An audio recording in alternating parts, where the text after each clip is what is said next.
Bonjour à tous et bienvenue à ce nouveau hors-série de Soft News. Et aujourd'hui, je vous invite à découvrir avec moi toutes les nouveautés présentées lors du SHOT Show de 2015 qui s'est tenu du mardi 20 au vendredi 23 janvier à Las Vegas.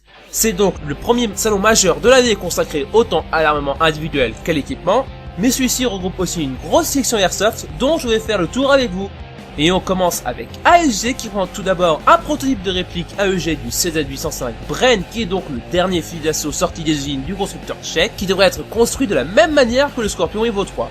On peut d'ailleurs aussi supposer qu'ASG prévoit la production d'un lance-grenade modèle 805 au vu du communiqué de presse émis lors de la présentation de la réplique. ASG présente aussi un tout nouveau modèle de revolver dans leur gamme Dan Wesson, dénominé Dan Wesson 357 qui serait pourvu d'un hop-up réglable. Ce dernier serait entièrement compatible avec les cartouches présentes sur le marché, ce qui permettra d'avoir peut-être le premier revolver CO2 jouable du marché. D'ailleurs, toujours dans la catégorie des backups, ASG présente une nouvelle déclinaison de la réplique du CZ-P09 en version Python avec carcasse tan et glissière black. Et on finit avec la présentation d'un adaptateur pour tube de cross pour pouvoir y fixer tous vos cross type Armalite sur votre Scorpion Evo 3. On continue avec Ares qui présente une nouvelle réplique dans sa gamme Amoeba dont le garde-main n'est pas sans rappeler les garde-mains type MOE de Magpul. Enchaînons avec EcoOne qui présente tout d'abord moult variantes sur base Armalite allant de la plus classique à la plus moderne en passant par le Tactical. EcoOne présente aussi sa réplique de Tech 9 qui serait visiblement un AEG au vu de la superbe molette visible au cul du chargeur. Chez Guewei, on a le droit à la classique nouvelle gamme sur base Armalite dénominée ici CM16 300 Bot, disponible en deux versions ainsi qu'une version A4 de leur Springfield 1903. Guewei présente aussi d'ailleurs dans la foulée des Springfield 1903 A3 et M Agaron en finition chromée. On poursuit avec ICS qui présente son CXP AEP qui est donc le nouveau projet d'ICS, toujours basé sur une plateforme Armalite mais avec la fameuse touche d'ICS qui change tout.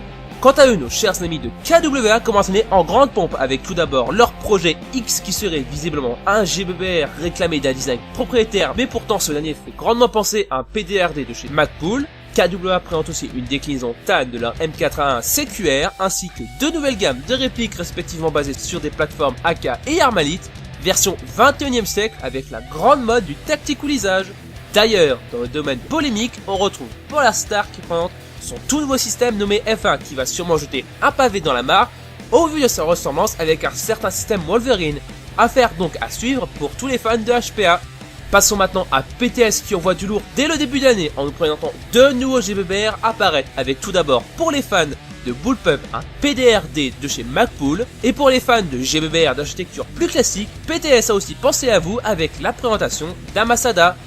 Spartan Import aussi était de la partie avec tout d'abord un kit glissière plus canon AC Inokatsu pour les MF9 Cybergun ainsi que deux 1911 Inokatsu avec tout d'abord un Colt 1911 série 110 finition stainless que je vous avais déjà présenté au début de l'année ainsi qu'un Colt 1911 11 Usid dont la roue qui lui sert de patine lui donnera un certain cachet.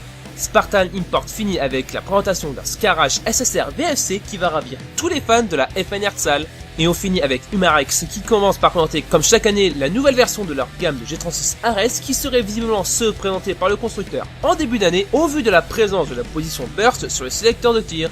Humarex présente aussi des variantes Bitona de leur PPQ M2 et USP compact avec corps tan et glissière noire. Et voici donc ce qui clôt ce petit tour d'horizon du SHOT Show de 2015. Si cela vous a plu, n'hésitez pas à aimer, commenter et à vous abonner. N'hésitez pas non plus à me rejoindre sur la page Facebook de la chaîne. Et moi je vous dis à très vite pour de prochaines vidéos.